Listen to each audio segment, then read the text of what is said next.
Hey, good morning, everyone. I'm Liz Donahue with Clout, and today I'm joined by our special guest, Cynthia Lamon with Lamon Patent Services.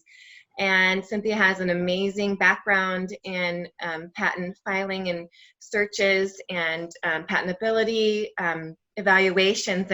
And she has a background in biology, which makes her lean towards science and innovation.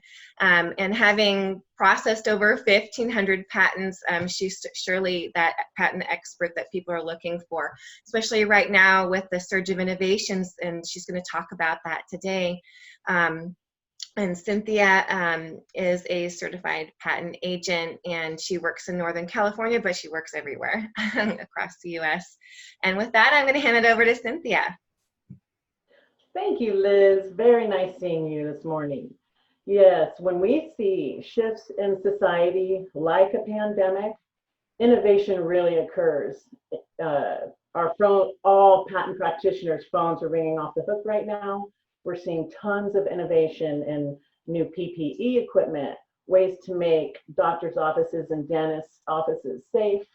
And, we try to help our clients develop these products, keep them pointed in the right direction to move forward, to monetize, and actually contribute to society, to the problem of keeping our society safe.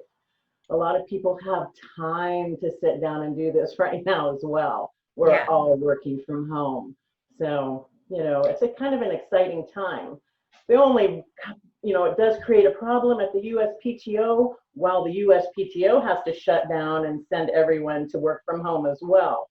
They're seeing this surge of filings. And so it really is a challenge. We're looking at, 2 to 3 years for examinations in a lot of cases. So a lot of it's being delayed. There's delays as a result. Interesting. Now, are you seeing in your in the last couple of months of the shutdown, are you seeing certain types of innovations that people are coming up with? You said PPE. What is PPE? In the medical world. Protection equipment that are used by the medical professionals. So we've had several different kinds of masks come in the door, new innovative masks, because patents solve problems. So when there's a real problem, like medical professionals who develop sores on their nose because of the type of N95 mask they have to wear all the time, the air leakage around the mask, for example, or how does a dentist or a dental assistant clean someone's teeth without really exposing everyone? You can't wear a mask. So how do we keep medical professionals and patients safe in these circumstances? People are using their brains and they're coming up with solutions. And we're seeing that, we're evaluating it, and we are filing a lot of patent applications on this subject matter right now. And what will eventually happen is the winners will trickle down to the actual products we're going to see on the shelves. For every 20 masks or 50 masks, new masks that get patented, in reality, 5 of those are going to hit a shelf and be a practical product. So now, it's a competition. It's a real competition right now. When you do an evaluation, that just made me think of something. Do you spend the time to do like whether something's going to be lucrative or patentable or create revenue for the company or individual? Right. Well, the first step is to take a very practical look at the product. Can I see a problem with how it will be manufactured, or will it be practical?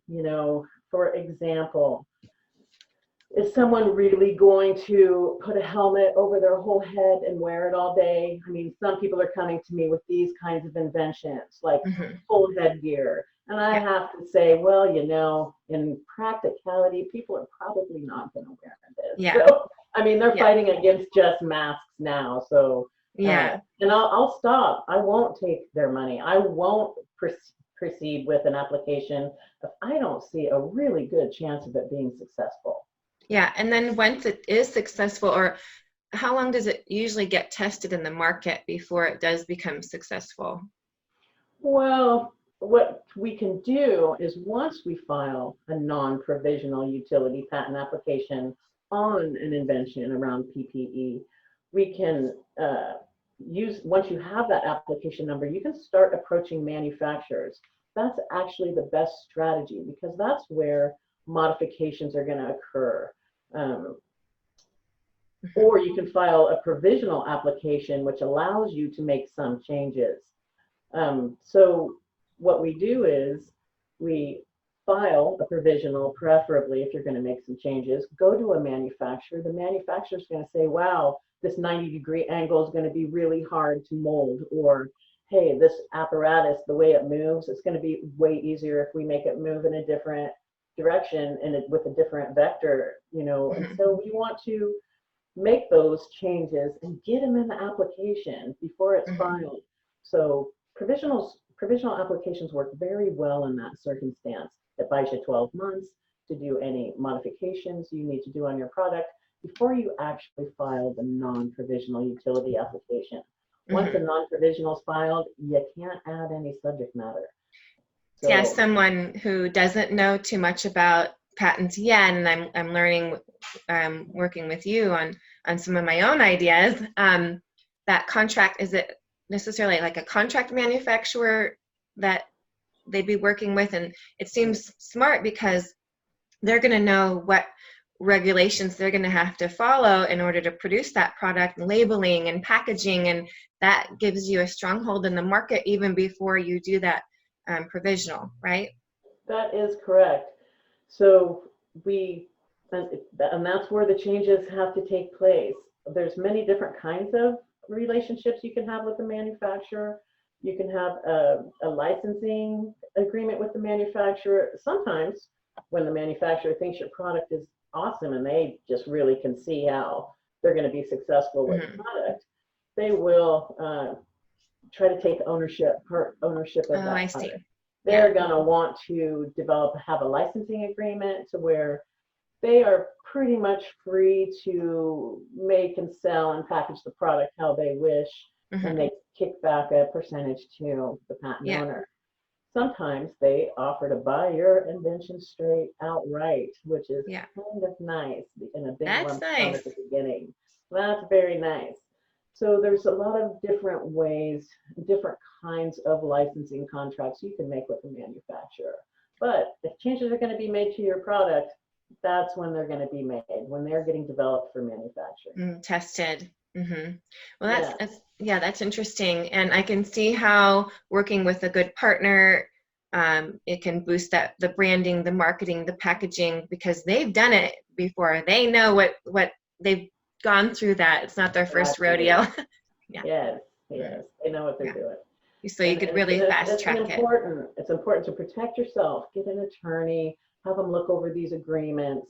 I've had several cases where my clients have entered manufacturing agreements only to have the manufacturer realize that the resource base of my client isn't such to battle them in court, and they've tried to actually take possession of the product and break the licensing agreements. You know, I've tried to help some folks out in this regard.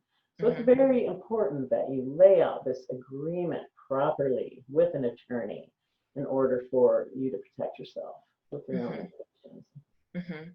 To protect that invention. Yeah. And yourself around it. Well, I think there's so many people who have ideas, are afraid to they don't know what path to go down to develop them. They don't know if they're going to be a quality idea or something that's actually feasible. And it sounds like you could really help evaluate that. And it may not be, something that would be worth patenting. And right. Try to find not out. Everything is patentable, Liz, So they don't let you, the USPTO does not allow you to patent something that's in nature, for example, or just something that software automates, an automated process, software-based. It has to be an invention, right? In other words, it has to be something that you invented. It's not nature invented it or just everyone can replicate. It's interesting. Has to be human manipulation involved in order. Human manipulation, okay. Yeah. Well, this has been really interesting, and it opens up a lot of doors for other conversations, other topics that we may have in the future with Cynthia. And I really appreciate your time today, and I'd love to get as many people working with you and getting your advice and help, because it sounds like even that evaluation in the beginning would be really, really important as a first step in getting that invention patented. Right, and I can help evaluate the project, get you pointed in the right direction. We do a lot of searches where we see what's in the art. Sometimes we can modify before we even start to get around some art that we see. So, hey, if you have a solution to a problem that society is seeing today, and that's a real contribution, the USPTO wants to enter an agreement with you and give you 20 years of protection to stop others from making and selling your invention. And that's the trade-off. You file a patent application, the government and the public becomes aware of your innovation. It helps other people innovate, and that's the agreement with the government. That's what a patent is. Mm-hmm. Fantastic, fantastic. Well, thank you, and have a wonderful day, and I will see you soon. Thank you, Liz. Bye-bye.